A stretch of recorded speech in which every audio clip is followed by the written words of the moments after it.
At 6:04 a.m., on a quiet street in Warrington, a man stepped outside to defrost his car. He didn't know that just across the road, behind tinted windows and cold breath on glass, police were watching, not him, but the empire built in silence just beyond the hedge line. What if I told you that Britain's most structured drug cartel didn't operate from alleyways or back rooms, but from a print shop? That behind T-shirts and logos was a criminal network raking in nearly £300,000 a month and commanding a private arsenal that could arm a militia? And that at the center of it all were two brothers. Identical twins. Raised on the same streets.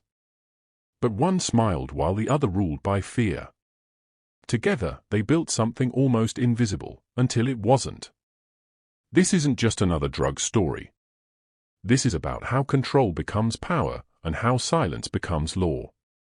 It's about what happens when the faces behind it all aren't who you'd expect. You're about to see the rise, reign, and ruthless fall of Leon and Anthony Cullen, the brothers from Warrington who went from quiet boys on a school bus to architects of one of the UK's most dangerous organised crime syndicates. Stay with us, because by the end of this video, you won't just know how they ran it, you'll understand how they got away with it for so long.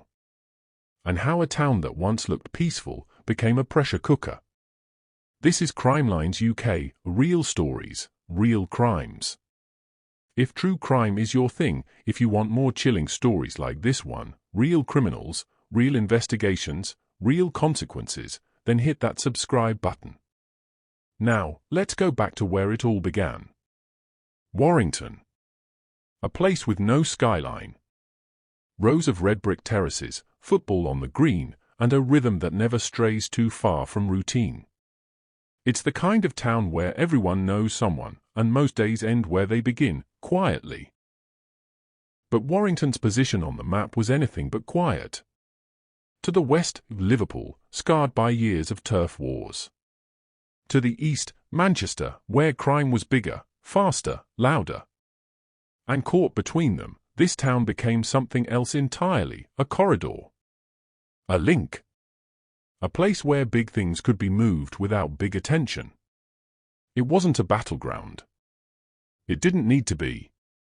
Because the ones who understood that he could build something far more dangerous. This is where Leon and Anthony Cullen came up. Born in 1987. Identical twins, same eyes, same blood, but completely different energies. One could charm you in seconds. The other could silence a room with just a look. Anthony was composed, always thinking 2 steps ahead. Teachers said he had a future, something better than the estates. He smiled easy. Spoke softly. You'd never guess what he was capable of. Leon? He didn't wait to be seen. He made sure of it. Intensity followed him. He was the one who people crossed the street to avoid, or followed into trouble. There was no middle ground. But what made them dangerous wasn't how different they were, it was how tightly they moved together. From schoolyards to bus stops, from teenage parties to late-night drives, they were never apart. And when they wanted something, they didn't just ask. They planned. Their parents had no criminal background. No links to gangs. But that didn't matter. Because the streets in Warrington, by the late 1990s, were changing. Class A was no longer some distant vice. It was on doorsteps. Behind barber shops. In parking lots. Cocaine moved through town like current. And the people pushing it didn't look like criminals anymore. They looked like influencers before the word existed, new clothes, fresh fades, keys to foreign cars. The twins were watching. And what they saw wasn't danger, it was potential. A world where control earned you fear. Fear earned you silence. And silence? That earned you power. They didn't jump in recklessly. Not the Cullens. Their early moves were quiet. Calculated. They tested the water, low-level supply, favor-based exchanges, nothing loud, nothing messy. And the minute they saw someone else slip, someone flash too hard, spend too freely, or move without backup, they took notes. They learned the rules so they could eventually rewrite them. By the time most people their age were still figuring out who they were, Leon and Anthony had already decided. They weren't going to work for anyone. They were going to build something. Something lasting. Warrington wasn't their playground. It was their foundation. A quiet town with just enough noise to hide in. And they knew it. Because to the outside world, they were just another set of lads from Longford. But behind doors? Behind shop fronts? They were laying down the first stones of an empire.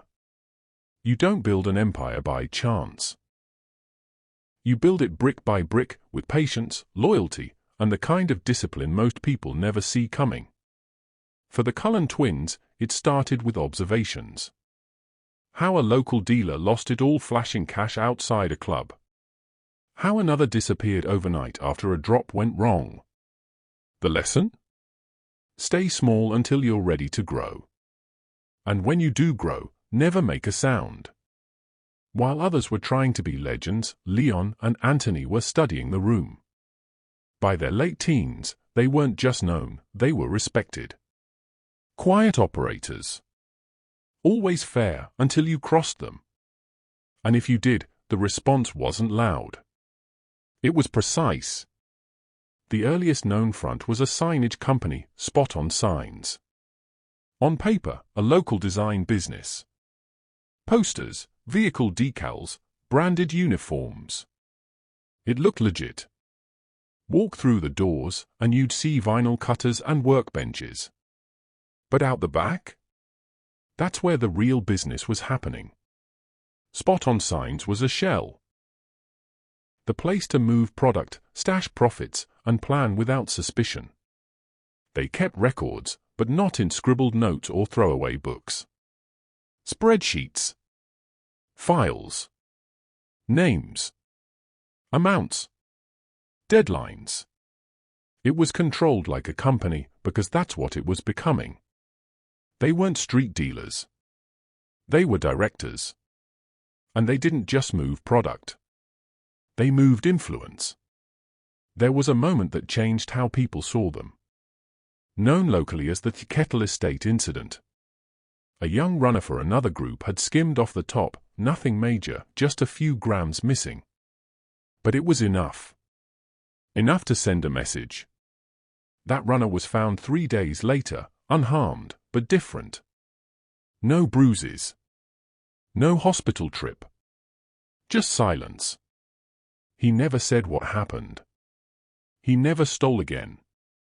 And no one else did either. Word spread. The Cullens didn't shout. They didn't threaten. But they didn't forget. Then there was Liam Haskell. A childhood friend who got in too deep with Manchester crews. When things turned sour, he ran, not to the police, but to Anthony. Within days, Haskell was cleaned up, relocated, and put on the Cullen payroll.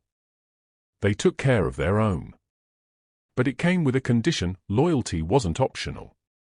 That same Liam would later become a trusted driver, one of the first people allowed to run between stash points and meet Liverpool contacts on their behalf. He knew just enough to be useful, but never enough to be dangerous.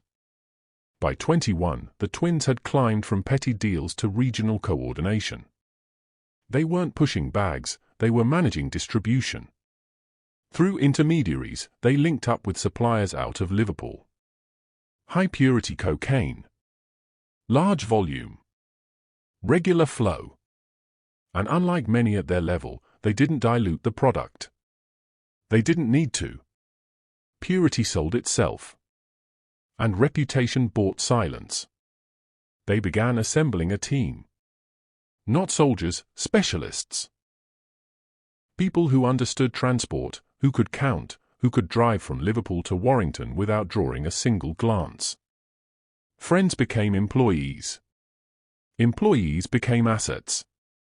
But no one ever got the full picture. Each role was separated by design. Someone would move it. Someone would hold it. Someone else would clean it. Compartmentalized. If one part fell, the others stayed intact. In late 2009, police acted on a tip. Spot On Signs was raided in broad daylight. Officers tore through every drawer, every box, every cupboard. And what did they find? Paper. Laminate. Invoices for T-shirts. Not a single gram of powder. What they didn't know was that the gear had been moved that morning. Leon had noticed a car outside the shop 2 days in a row. No movement. Just a man reading a paper. He ordered everything cleared, just in case. That paranoia saved them. After that, the operation only got smarter.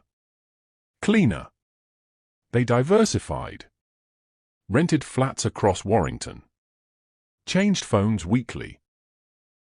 Bought used cars with cash, swap plates, and never used the same drop twice. Anthony took charge of logistics. Deliveries, payrolls, meeting times. He spoke less than Leon, but when he did, people listened. Leon remained the strategist. He rarely showed up, but when he did, you knew something was changing. He handled expansions, new contacts, and security. It was always the quiet ones he feared most, and he made sure no one ever knew his full schedule. By 2010, Spot On Signs had already funneled tens of thousands of pounds through its accounts. But that wasn't even the real money. The real profit was in what never touched a bank. To the outside world, they were just successful young entrepreneurs. Wearing plain clothes, paying taxes on paper, and posing for nothing. No Instagram. No nightclub booths. No noise. But if you stepped too close, asked too much, or moved out of line, the twins would remind you that clean fronts didn't mean clean hands. They had built a structure. And structures are harder to knock down than reputations. Everything was set. Contacts in place. Routes established. Stash houses rented. A loyal inner circle that didn't ask questions. But no matter how carefully something is built, it still leaves a shadow. And somewhere in Cheshire Police Headquarters, that shadow had started to move. Before they became known as Future Press Limited, before weapons stashed behind false walls, and before cash runners moved hundreds of thousands every month, Leon Cullen had already faced his first fall. In early 2011, Leon was arrested as part of Operation Cortex, a covert Cheshire Police investigation into an emerging Class A network operating out of Warrington. The focus, not corner boys, but orchestrators. Authorities executed raids across multiple properties, uncovering cocaine, burner phones, cash, and, crucially, accounting records. Padlocked ledgers revealed a criminal business in formation, with Leon at the center. Charged with conspiracy to supply Class A, he was convicted and sentenced to a lengthy 9-year, 8-month term. Prosecutors described him as the central figure in a regional trafficking operation, but his story was far from over. Released in 2015 with sharper methods and fewer mistakes, Leon re-emerged. Anthony had maintained the residue of power. But together again, they rebuilt, smarter, better funded, and more discreet. Anthony had held the line during his brother's sentence, but now the full team was back, and this time, their ambition stretched far beyond Warrington. They called it Future Press Limited. On the books, it was a promotional goods company, T-shirts, branded gear, event banners. On the surface, it was so ordinary it faded into the background. But underneath, it was the nerve center of a growing narco enterprise. Future Press wasn't just a front. It was a control room. Orders, payments, and laundering all moved through its framework. Leon and Anthony had learned from every mistake made before 2011, and now they wanted something that couldn't be traced through simple surveillance. Gone were the days of ad hoc deals and cash-in-hand drops. This time, the Cullen network operated like a corporation. There were designated roles, pay schedules, discipline protocols, and tiered management. Each member was briefed, but only on what they needed to know. Couriers were now salaried. Bonuses were paid out for consistency. Penalties were enforced for mistakes. There was a chain of command, and no one stepped out of it. Drugs moved fast, but quietly. From Merseyside, Greater Manchester, and into North Wales. And the quality? 90% pure. Better than most of what the street had seen. Buyers noticed, so did rivals. But it wasn't just drugs. The Cullens weren't building a crew. They were establishing infrastructure. Leon stayed above the surface. He rarely appeared at meetings, never touched the product, and didn't communicate over traceable channels. He was the architect. He moved pieces, not people. Anthony was more visible. He coordinated logistics, met with handlers, and ensured deliveries ran without interruption. But even then, he stayed one layer removed, always working through trusted intermediaries.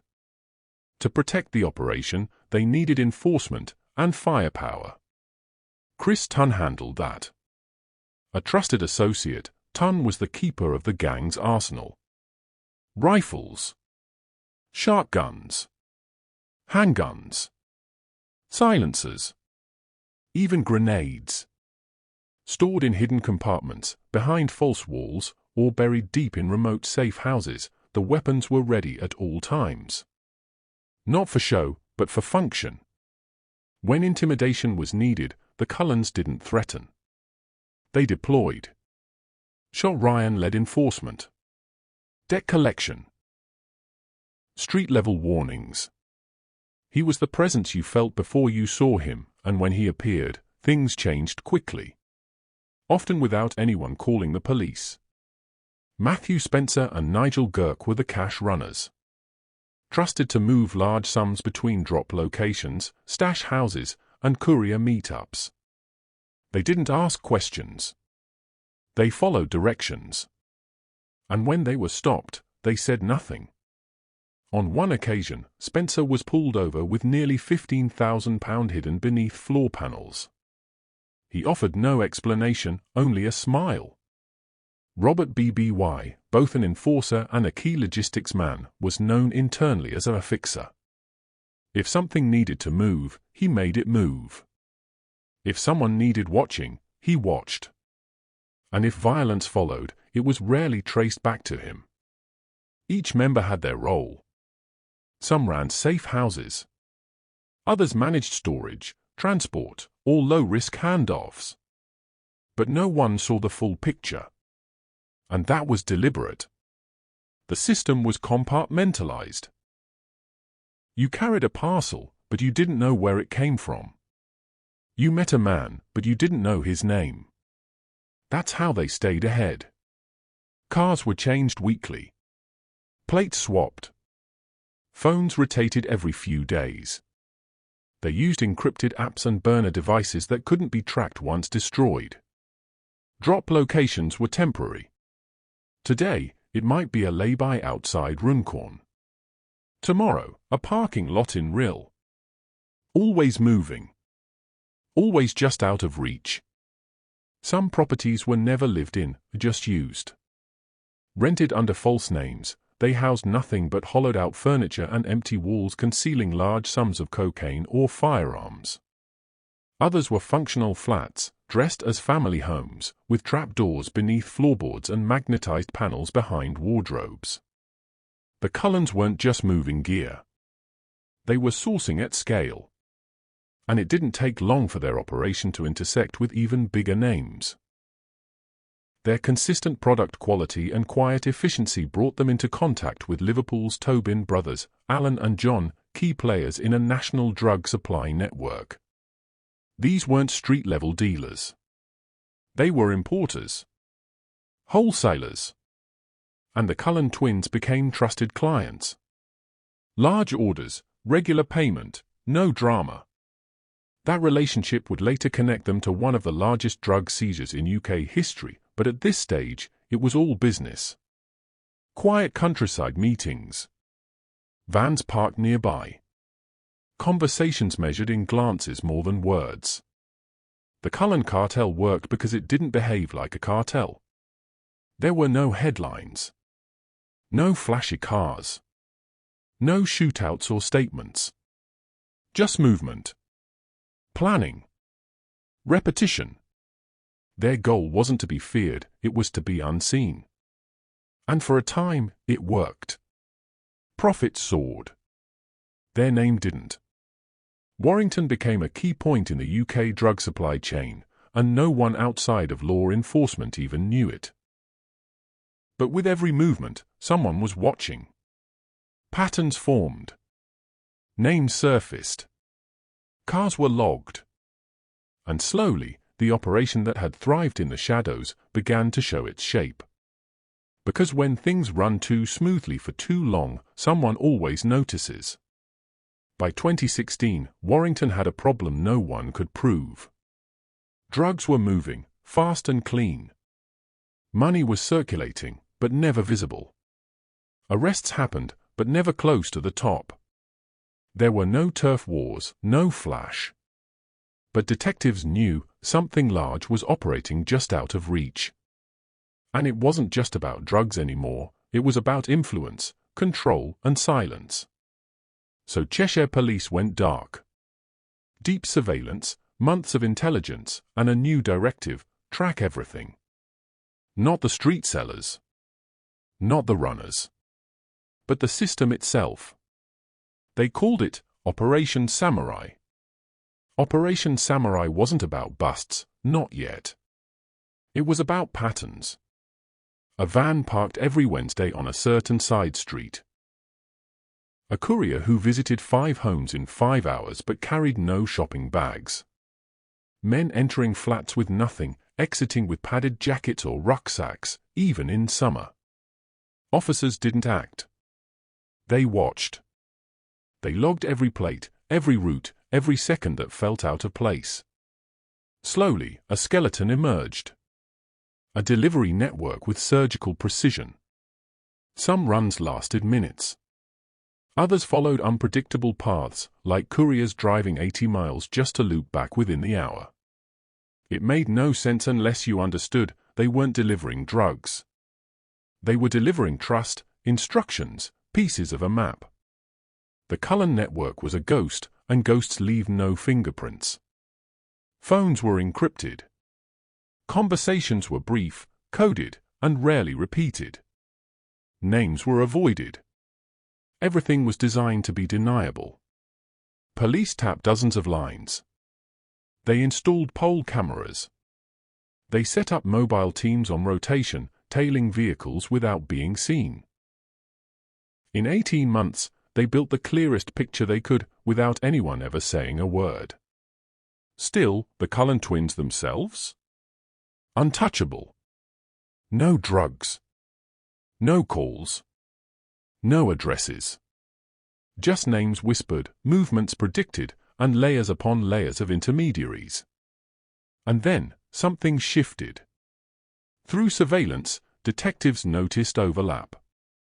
Meetings held quietly in rural cafes and pub car parks. Unusual combinations of men arriving in separate vehicles, speaking little, and leaving without touching anything. It was in one of these countryside meetings, quiet, unnoticed, that Anthony Cullen was seen seated with John Tobin and Robbie Broughton, both linked to high-level importation rings out of Liverpool. It was a breakthrough. The Cullens weren't operating independently, they were embedded within a wider national web. And that made them dangerous.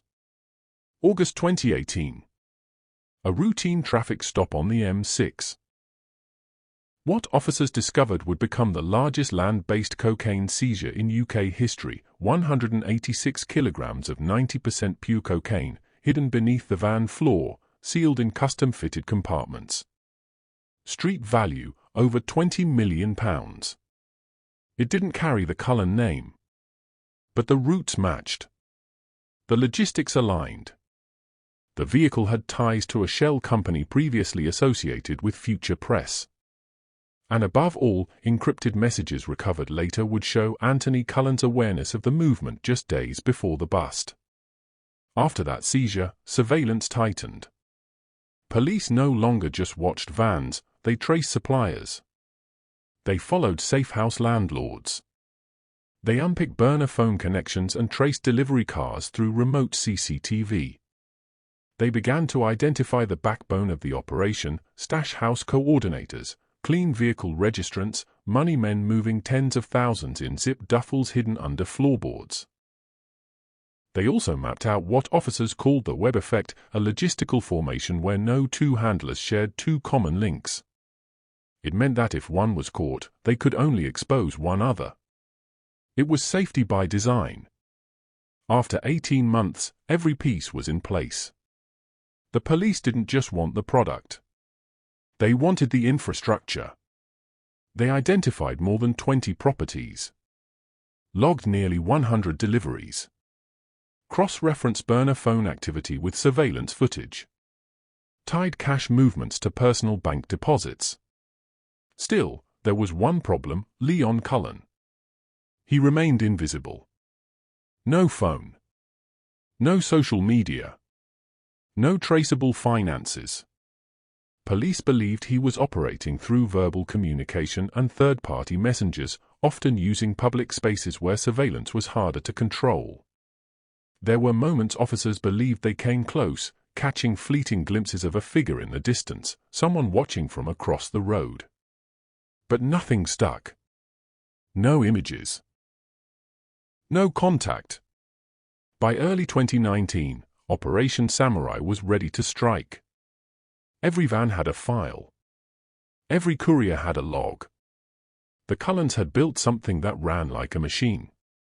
And now, piece by piece, the police were ready to dismantle it.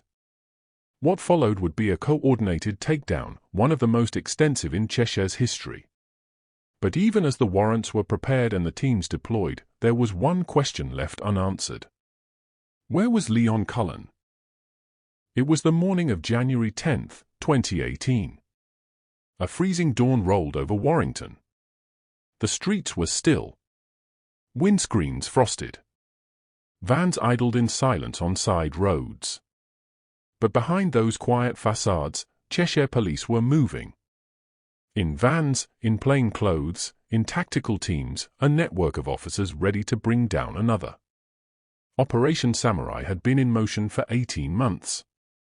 Now, it was time to strike. At 5:45 a.m., coordinated raids began across the northwest.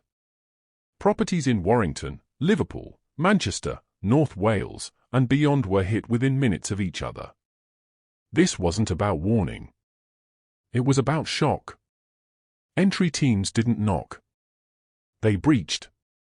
Targeted locations included stash flats, transport hubs, and enforcement strongholds. No property was hit at random. Each one had been watched, logged, and linked to the Cullen network through months of footage and intercepted movement. At one of the safe houses identified in late 2017, Anthony Cullen was found. Calm. Still dressed. He didn't fight. He didn't run. When officers entered, he simply raised his hands. He knew what was coming. And in silence, he surrendered. Police later described his arrest as crucial, not just symbolically, but structurally. His capture marked the collapse of the command layer that kept the network moving. But Leon Cullen, the strategic head, the ghost behind the system, wasn't there. In the days before the raid, he vanished. Police believe he slipped away with help from intermediaries. No digital trail. No border record. No activity on any known phone. He left behind nothing but silence. And the empire he'd helped build. What officers discovered inside those addresses shocked even the most seasoned detectives. Behind a false wall at Chris Tunn's flat, they uncovered a full weapons cache, handguns, silencers, automatic rifles, even grenades. This wasn't a crew playing gangster. This was a militarized operation. Across multiple stash houses, police found high-purity cocaine, packed for distribution, some blocks sealed in industrial-grade wrap, others vacuum-packed inside wall compartments and trap floors. Bundles of cash were discovered hidden beneath floorboards and inside magnetic panels. One vehicle had 14,950 pounds tucked under a custom-built panel. Another courier, Nigel Girk, was stopped with 43,700 pounds zipped into a sports bag. In most cases, not a single weapon or parcel was visible on entry. Everything was concealed. Hidden behind mirrors, inside skirting boards, under bathroom tiles. These weren't makeshift hides, they were part of the architecture. Among the arrested were Chris Tunn, the network's armorer, Shol Ryan, the man behind its intimidation and enforcement, and a stream of transport and logistics operatives, Matthew Spencer, Chris Potter, Josh Mercer, Gary White, Michael Mason, and more. Each man had a role. And police now had the evidence to prove it. Encrypted phones were seized, many still warm from recent use. Inside them, coded instructions, location trails, payment logs. Though names were rarely used, the patterns spoke for themselves. What detectives had uncovered wasn't just a criminal network. It was a blueprint for how to build a low-visibility drug empire in the UK. No flashy cars. No loud behavior. Just organization, trust, discipline, and weapons, ready to enforce silence at any point. And for the first time, investigators had enough to name every key player. But even as police loaded vans with cash, cocaine, weapons, and arrested suspects, one name echoed louder than all the rest. Leon Cullen. The man who had watched from behind the curtain. The one who never touched the drugs. Never made the call. Never showed up on camera. He was gone. And the hunt had just begun. With Anthony Cullen in custody and the wider network collapsing, the focus shifted to Leon, the strategic head who had always stayed in the shadows.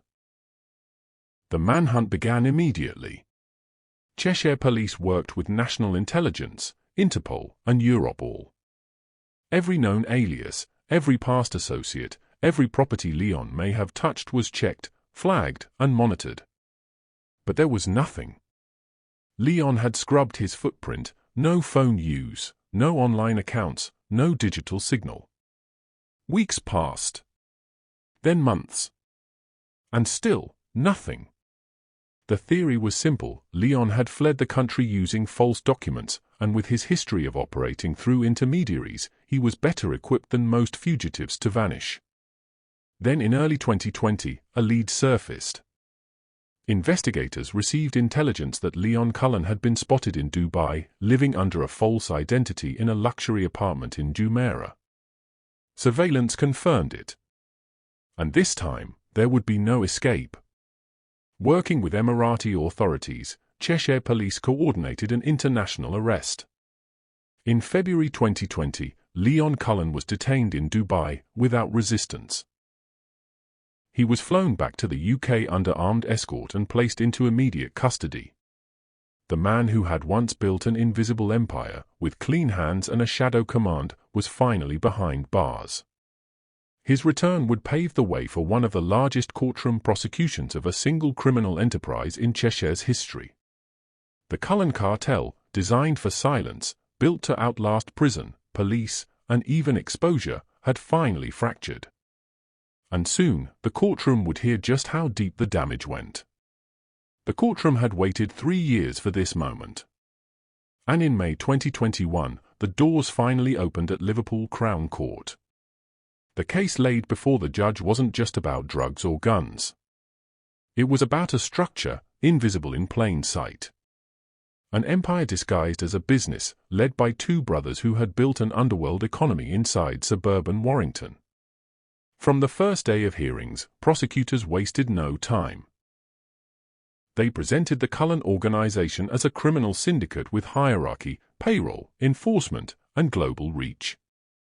The courtroom saw ledger sheets detailing cocaine shipments measured by the kilo, payment logs, encryption patterns, Maps linking drop-off routes across counties. CCTV. Wiretaps. Weapons buried in wall cavities. Each defendant wasn't just accused, they were placed in a diagram. A structure. A role. From top-tier command to entry-level couriers, everyone had a lane. And now, they would all be held accountable. Despite once being inseparable, Leon and Anthony Cullen now appeared separately before the court. Anthony had been arrested back in 2018, days after the Operation Samurai raids. He remained on remand. Leon, after nearly 2 years on the run, was extradited from Dubai in 2020. The man who had once avoided every wiretap, every surveillance tail, now sat in a courtroom dock, behind glass. Their demeanors differed. Anthony remained composed. Leon was quieter, avoiding eye contact, his expression unreadable. But their destinies would align through judgment. The judge didn't mince words. He described the Cullen brothers' operation as one of the most coordinated and dangerous criminal enterprises the region had ever seen. He quoted, "This was not amateur. This was not reactive. This was strategic and embedded." He emphasized that the brothers used intimidation, fear, and military-grade weapons to enforce silence and maintain power. Their network, he said, left communities vulnerable, not just to drugs, but to retaliation, trauma, and violence. And then came the sentences. One by one. Anthony Cullen, 27 years for conspiracy to supply Class A drugs and firearms. Leon Cullen, 22 years and 6 months for orchestrating supply and directing the criminal group. Chris Tunn, the gang's weapons controller, 20 years. Shaw Ryan, linked to intimidation and enforcement, 14 years. Robert BBY, senior logistics and enforcement, 13 years. Matthew Spencer, 12 years. Nigel Girk, 11 years. Chris Potter, Josh Mercer, Gary White, Michael Mason, each between 10 and 12 years. In total, 185 years were handed out across the entire network.